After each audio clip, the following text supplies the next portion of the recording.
Bonjour tout le monde, j'espère que vous allez bien. Alors aujourd'hui, on va parler de la prison avec sursis.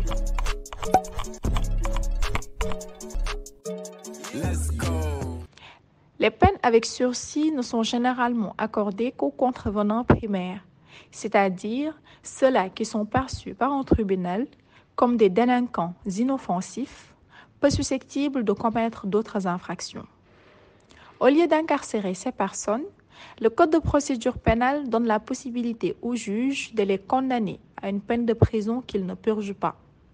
En effet, l'article 704 du Code prévoit qu'en cas de condamnation à l'emprisonnement ou à l'amende, si le condamné n'a pas fait l'objet de condamnation antérieure à l'emprisonnement pour crime ou délit de droit commun, les cours et tribunaux peuvent ordonner, par le même jugement et par décision motivée, qu'il sera sursis à l'exécution de la peine principale.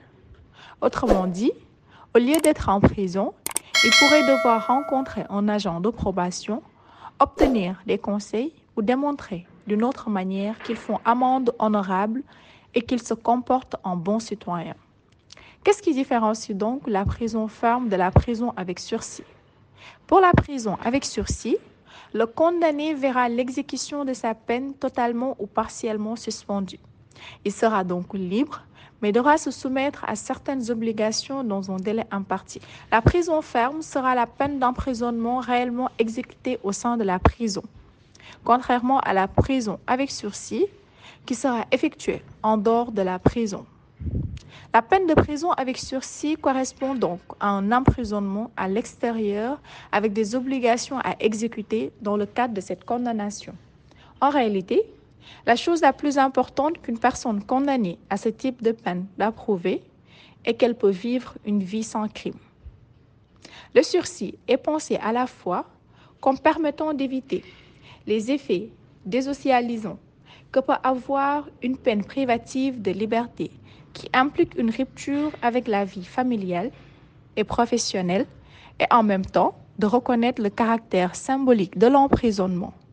Le délinquant, même s'il ne subit pas effectivement la peine, a une épée de Damoclès au-dessus de la tête. Quels sont les types de sursis qu'on peut avoir? Il y a deux types de sursis, le sursis simple et le sursis probatoire. La prison avec sursis simple correspond au sursis permettant la suspension de la peine d'emprisonnement pendant un délai déterminé. On qualifie souvent le sursis simple en opposition avec le sursis probatoire qui a fait son apparition en France par la loi du 23 mars 2019 de programmation 2018-2022 et de réforme pour la justice. En effet, contrairement au sursis probatoire, aucune mesure de probation ou de travail d'intérêt général n'est prononcée dans le cadre d'un sursis simple. Le sursis simple peut être de deux types, total ou partiel. Le sursis simple est total, c'est-à-dire qu'il couvre l'entièreté de la peine. Par exemple, la juridiction pénale prononce à l'encontre du condamné 6 mois de prison avec sursis, 2 mois de prison avec sursis, 1 mois de prison avec sursis ou encore 3 mois de prison avec sursis. Le sursis simple est partiel, c'est-à-dire qu'il ne couvre qu'une partie de la peine. Dès lors, l'autre partie de cette dernière, qui est considérée comme la peine de prison ferme, doit être exécutée. Par exemple, la juridiction pénale prononce à l'encontre du condamné 5 ans d'emprisonnement, dont 2 avec sursis. Maintenant, on va vous proposer une question pratique sur un cas de condamnation avec sursis. J'ai été condamné à une peine de 6 mois de prison avec sursis. Devrais-je aller en prison? La réponse est non. Ou en tout cas, pas dans un premier temps. La condamnation avec sursis signifie que l'exécution de ta peine est suspendue. Dans ton cas, tu n'auras donc pas à aller en prison. Par contre, tu ne dois pas être condamné à une peine sans sursis pour un crime ou un délit dans un délai de 5 ans à partir de ta condamnation avec sursis. Si c'était le cas, le tribunal pourrait en effet décider que tu exécutes, en plus de la peine pour laquelle tu as été condamné, la totalité ou une partie de la peine à laquelle tu as été condamné avec sursis. En effet, l'article 705 du Code de procédure pénale prévoit que si pendant un délai de 5 ans, à dater du jugement ou de l'arrêt, le condamné n'a encouru aucune poursuite suivie de condamnation à l'emprisonnement ou à une peine plus grave pour crime ou délit de droit commun, la condamnation sera comme non avenue. Dans le cas contraire, la première peine sera d'abord exécutée sans qu'elle puisse se confondre avec la seconde.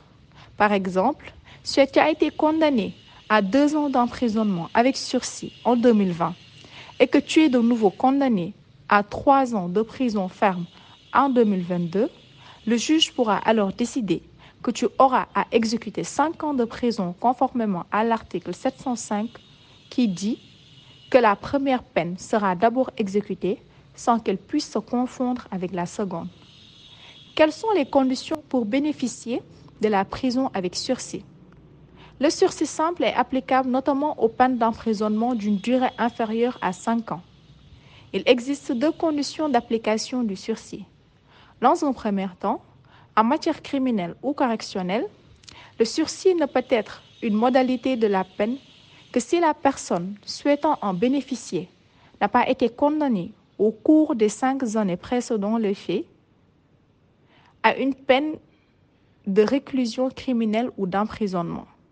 Dans un second temps, le sursis entraîne une dispense totale ou partielle de la peine à condition que le condamné ne fasse pas l'objet d'une nouvelle condamnation avant la fin du délai d'épreuve.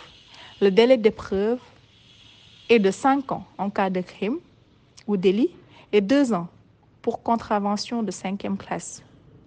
En cas de nouvelle condamnation ferme, le sursis pourra alors être révoqué par la juridiction qui va prononcer la nouvelle condamnation. Bon à savoir, le casier judiciaire est un document national regroupant les différentes condamnations prononcées à l'encontre d'un seul et même individu.